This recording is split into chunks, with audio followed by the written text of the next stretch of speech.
Uma distribuição equilibrada da riqueza criada ajuda a economia a crescer. Como é que Portugal, a Europa e o resto do mundo têm distribuído a riqueza criada? Antes de começarmos, iremos explicar-vos o que é o coeficiente Gini. Este coeficiente mede a relação entre dois grupos de rendimentos, por exemplo, os mais altos e os mais baixos rendimentos. Quanto mais alto for o resultado, mais desigual é a distribuição de rendimento.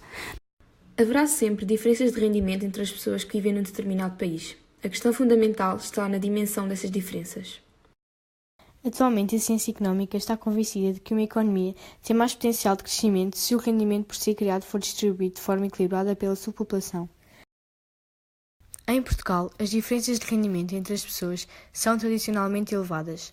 Damos conta disso analisando a evolução do principal indicador, índice de Gini, que mede a capacidade que uma economia tem em termos da distribuição do rendimento por si produzido. Da análise dos dados de Portugal entre 2004 e 2015, podemos rapidamente concluir que existem duas fases. Entre 2004 e 2009, em que a economia portuguesa conseguiu diminuir as diferenças de rendimento entre as pessoas, e no período de 2004-2015, em que a capacidade distributiva da economia portuguesa estagnou. No top 10 das economias que apresentam uma distribuição mais equilibrada do rendimento estão os seguintes países: Eslovénia, Noruega, Eslováquia, República Checa, Islândia, Finlândia, Suécia, Roménia, Bélgica e Holanda. Todos estes países revelam-se equilibrados na distribuição dos ganhos resultantes da atividade produtiva, mas há também diferenças entre eles. Podemos identificar claramente duas tendências, uma que engloba os países nórdicos e os Países Baixos e outra tendência que abrange os países ex-socialistas.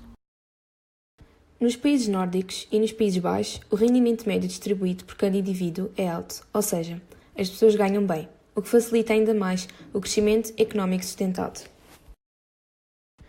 Os países nórdicos, em termos de distribuição de riqueza pelas pessoas, são um exemplo interessante, porque as suas economias não só conseguem gerar rendimento, como conseguem distribuí-lo bem pela população, o que permite um crescimento económico sustentado ao longo do tempo. De acordo com os últimos dados disponíveis, conclui-se que os países europeus são aqueles que apresentam menos desigualdades em termos de distribuição do rendimento gerado pelas suas economias. O top 10 é constituído maioritariamente por economias europeias. Os países nórdicos reforçam a sua posição de liderança, ou seja, não há grandes diferenças de rendimento entre os países nórdicos, acrescendo o facto de que, em média, ganham bem per capita. No respeitante às economias mais fortes do mundo, em termos de PIB, constata-se que a riqueza produzida no Japão e na Alemanha é distribuída de forma bem mais equilibrada pelas pessoas do que nos Estados Unidos e na China.